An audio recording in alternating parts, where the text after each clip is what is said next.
are here to talk about some challenges you might face with success with families and friends, unfortunately. Yeah. So this is sort of like the the crabs in a barrel discussion, right? As you become more successful, how people around you perceive that it changes you, and how your perception of them also changes. Has changed. Yeah. Right. So specifically, like we had this discussion a while ago when we were just starting the show, and I thought this was a great topic because I felt like we've all run into this. Now, when I spoke to Shy about it, she didn't have any immediate examples or anything, but I was asking her in general, just like as you move through your career, as you progress through your career, you get better at it's. We're dancing around the topic. Basically, as you start to make more money, that's really what it's going to come down to, right? So as you start to make more money, how do friends maybe of yours who were say at a certain income level, you guys were boys at 20 grand, now you're making 50 grand, and now you're still boys, but now you want to do something else. So you discover different things. You want to do different things. Maybe you discovered Roots, and you say, oh, okay. I want to take these guys out to dinner over here. Ruth Chris. Yeah, Ruth Chris, nice restaurant, right? Or whatever restaurant. You discover a nice place to eat, or a nice bar, or a nice bottle of scotch, whatever your bag is, and you want to bring your homies up and say, hey, come check this out. Well, I feel like one or two things can happen there. One or two things. So most, in my situations at least, most of them are going to accept whatever it is, and there'll be like some sort of like side talks and comments like, among themselves. Or even this, just like, fancy. Or it must be nice. Like not shade, but really shade. Yeah, not shade, but really shade. But yeah, sneak this. Must be nice. Or they feel some kind of way about it because and all you're trying to do is show them something different and share. And share your success. Yeah, so they might have a different taste, or their taste might expand. Their taste might expand, or they might see something there, maybe they want to come up or whatever. And I guess some people feel this is you've become snooty now, and the whole bougie. So I've had this conversation with guys at work, particularly in the tech industry, and like myself, another good friend of mine who I think went to PG Community College and just transferred it around. Like had a real regular upbringing. Now he's clocking, really dope. I mean, a lot of dope because he took time and studied on his own and got all these certifications and he's doing all this hard work. And when I was talking to him about it, he specifically referenced times where basically he had to change like his whole group of friends because they thought that now he was too. He was better. Oh yeah. He thought you're better than me. Wow. Which is tough. I think. I don't like when people bring out the bougie. I don't like when people say, "Oh, you're lucky." Yeah, it's like you could come up too. Yeah. Well, and the luck thing I don't like because it's like it almost suggests that it's like, oh, okay, well, someone just handed this to you. Yeah, like, I worked for this. Exactly. We were both making 20 grand together, and I did a couple things, and then now I'm here. Yeah. So I think people. Yeah, I think everyone has at least one instance where they run into that, whether it's not just right in front of their face when they hear might it, not be as over. or it might be more of a side talk amongst those that felt like they didn't come up with you. Right. Maybe they stop coming to the functions or whatever it is you do, and you just sort of notice that like, oh, well, we're drifting apart. Right. But you changed though. Yeah, it's always your fault. Yeah. And you know what? To be fair, I do think you do change. You do change. But I think it's okay to maintain this or to try to maintain the same set of friends. But for some reason, there's this friction now because you're perceived to again there's the perception that you think that you're better than them when all you're really trying to do is share your success. Be a good friend. Yes. Because I think that's the whole part of friendship, community, right? If I'm coming up, I want you to come up too. I want to. If I just found a new spot to eat and you've never even tasted that food, I want you to taste it. You might like it, right? Right. But or you move to a new neighborhood or something like that or whatever because this is safer and there's better access to blah. But it's non-gentrified. Yeah. You gotta put that in there. I don't know where she respect the locals. I don't know where. This is gentrified right here. Oh, sorry. Swear it's like in a jar. I gotta put money in a jar.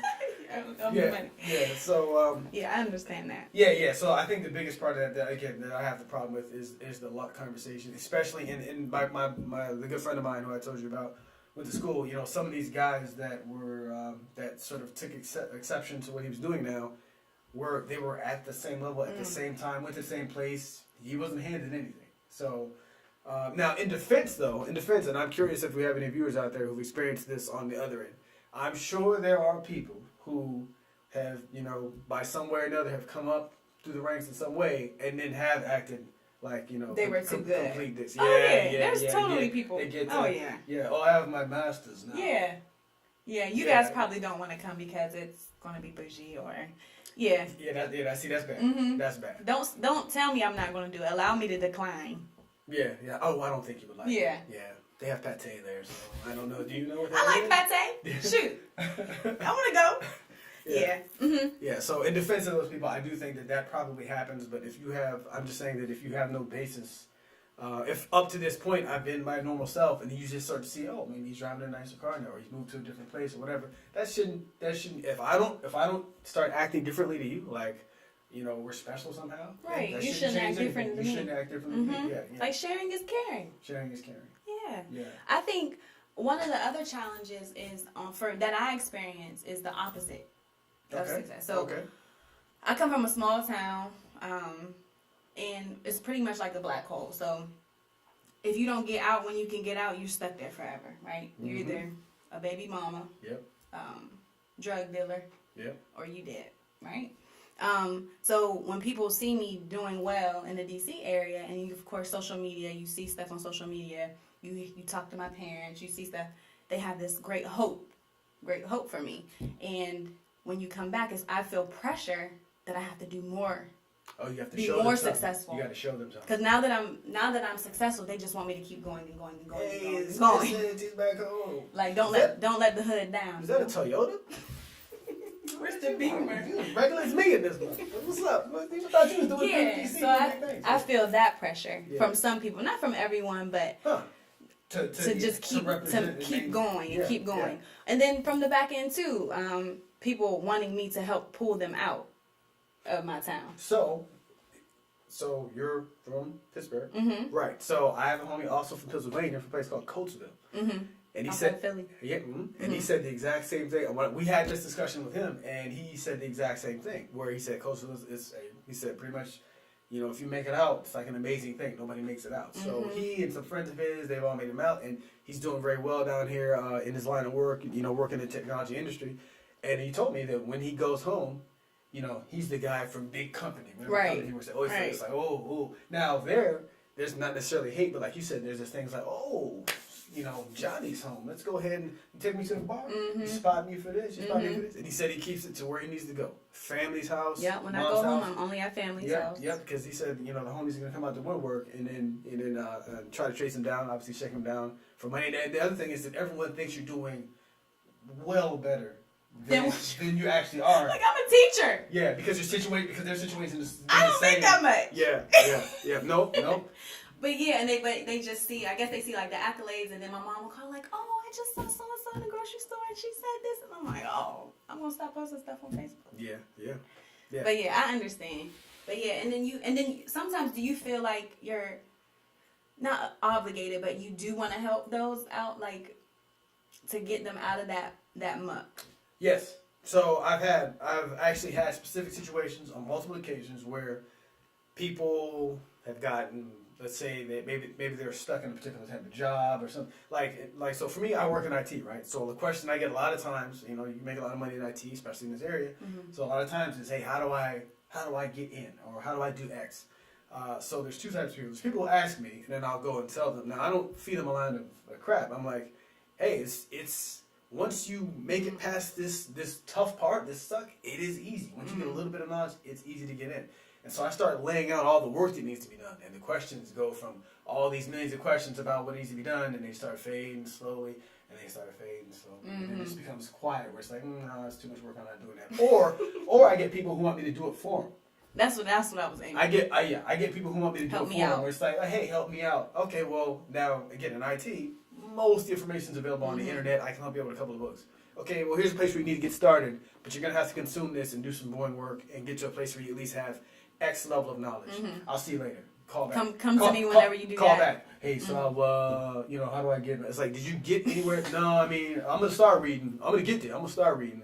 It's like, okay, no. So that's one. And then the other thing is that I noticed, like, there have been, and I don't do this anymore, but there have been times when I've been in a position to maybe recommend something. For instance, I know a few people who are teachers, and I had a person who got a degree in something that would pertain to teaching, and then you say, and you see them struggling. I mean, they went to school, got a degree, and you see them, working at, retail places. And it's like, okay. And so it's just a light suggestion of, hey, I know a person that can help you, blah, blah, blah. And immediately there's this defensiveness that goes up. I don't need your help. Thank you. I don't want to do that. So thank you. You went to school for that. What do you mean you don't want to do it? I get to stay out of my business. And like, if I try to do it without, so that's something within them. Yeah, probably. Yeah, if I try to do it unsolicited, but it's never anybody who's, somebody who's close to me who I would have the ability to do that with, to broach that conversation and say, hey, I think you can do better.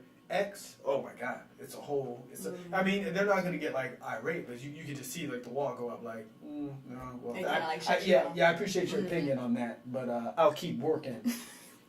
Where I'm at. At the Gap, all right?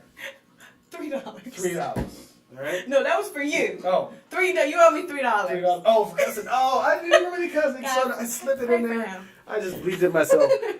So you had instances maybe where people say, help me, and instead of, because you have to try to come up yourself. I'll help you if you want to help yourself. You gotta put the work in. Right.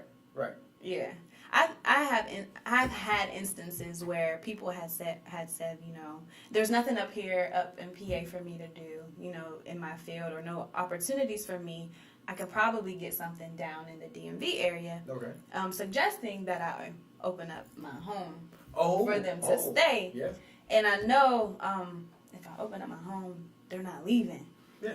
And they're not going to probably pay any bills or respect any of my belongings. I thought the agreement was clear. I mean, I'm coming down here to post up. And then, Come on. Then I'm the bad guy when I say, I have to turn you down, Bougie as hell. Oh, you're too good now. You're out of quip, and now, So I face that. Niggas leave Pittsburgh, don't help nobody. Yeah. It's just like, dang, do I have to set up like a contract, like a leasing agreement? Yeah. You got to be out in such an amount of days. You got to have a job. It is difficult. So bringing it all together with the whole, are you bougie or not? Because you've made it a conversation. It does become difficult when you try to help people, or people ask for help, and in fact, they're really just asking for a handout. Right. And going back to my homie from Coatesville, he's had that same thing. He had a specific situation where a family member actually did come to stay with him. A younger family member, and he was clear with the family, like, okay, we're going to do this for this set limit at the time, and I need to see this much movement before anything else. And then just laying down those ground rules caused a fissure in the situation. Where it was like, oh, well, you know what? And it's unfair for someone to expect you to allow them to lean on you, without end. Right. Right. Now, for a little bit, if I had the money, I would probably help out. Yeah. First of all, I don't got the money. Right. I'm a teacher, like I said before. Yeah. But I can't do that. And then I'm such a nice person. If they're already there and they're posting up, I can't really get them out. I won't be able to. I'll have to get somebody else to get them out. So this is where her and I differ. But to be honest, that person will probably never even be get there. Yeah, which is just what you did. Which is what you did. You cut it off from jump. Because I know you're not even gonna be. I'm not carrying anybody. Because again, nobody gave me anything. Nobody gave you anything. Mm-hmm. There are late nights and stuff everything. You have to do. You got to work for everything. So my policy now is to, if I'm gonna, first of all, people who ask for help, who I can tell really don't like. You're really not about this life. I just kind of sort of gently say, okay. And if they show me a little bit, then I give them a little bit more. And then for others, I don't do any unsolicited anymore. Mm-hmm. If you're struggling here, and it's like, man, I might mention a connection I have. Hey, I know a guy that does this, and you got this. And keep it moving. After that, I'll leave keep it there. And see if they come back with. See if you come back with. Yeah. So, if you're one of these people that's come up and you've become successful, and your friends around you are starting to behave differently, well, then you just start commensurating with people who have a like mindset. Circle. Yeah, right. Yeah, who have a like mindset. And for the rest of you who did come up and now you're being don't do that. $4. That's not a curse word. To me it is. But okay. Riches. Yeah. Okay. Yeah. So build your what is it? Your community with people that are like you. Right? Yes. Yeah. Right. Yeah. I think that and that empowers you to be even better too. I think so. And make your community better. So, at the end of the day, I would like it so that any group of people can move up or move around, at any level of success and still be friends. But we all know, again, coming back to the original conversation, money seems to change. Yeah.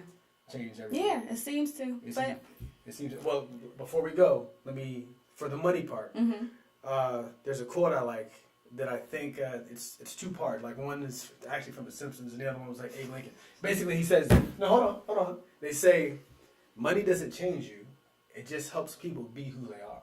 So if you're a charitable person and you get more money, you're gonna be more charitable. If you're lazy, you're gonna be more lazy. If you're and then the other part was, all right, so those aren't curse words, all right? It's Richard.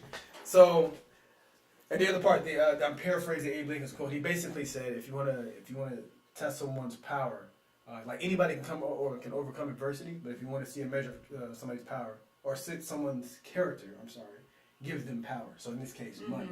And it shows. Exactly. Yeah, I agree. Yeah. I agree.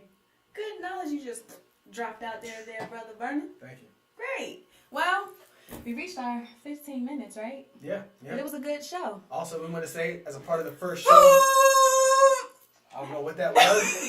As a part of the first show, Happy New Year. Happy New Year, guys. Yeah, we were going to do it at the top of the show, but she didn't have her sparklers and everything. Ooh, that's mine. What are those called? Elks. It's an elk call you just did or something. No, the thing that comes out. Oh, that. Oh, that's well, yeah. Well, have a Happy New Year. Happy New Year 2017. This was